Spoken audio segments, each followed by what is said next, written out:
കൊച്ചി കോർപ്പറേഷനിൽ ചുവടുറപ്പിക്കാൻ B J പിയിലെയും Sangh Parivar സംഘടനകളിലെയും മുതിർന്ന നേതാക്കൾ മത്സരിക്കും.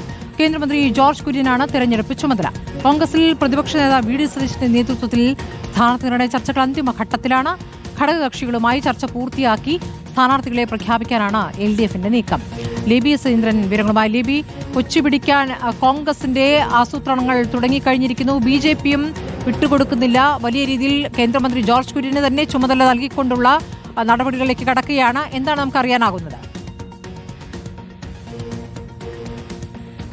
സ്മൃതി, കൊച്ചി കോർപ്പറേഷനെ സംബന്ധിച്ചിടത്തോളം BJP സ്വാധീനമുള്ള മേഖലകളുണ്ട്. അതുകൊണ്ടാണ് 5 സീറ്റ് അവർക്കുള്ളത്. 5 ഡിവിഷനുകളിൽ BJPയുടെ സ്ഥാനാർത്ഥികളാണ് വിജയിച്ചിരിക്കുന്നത്. കഴിഞ്ഞ തവണ 74 ഡിവിഷനുകളിലുള്ളതിൽ കൂടുതൽ സ്വാധീനം BJP ഉള്ള സ്ഥലങ്ങൾ കേന്ദ്രീകരിച്ച് മുതിർന്ന BJP സംഘപരിവാർ നേതാക്കളെ മത്സരിപ്പിക്കാനുള്ള നീക്കമാണ് ഇപ്പോൾ NDA ക്യാമ്പ് നടത്തിക്കൊണ്ടിരിക്കുന്നത്.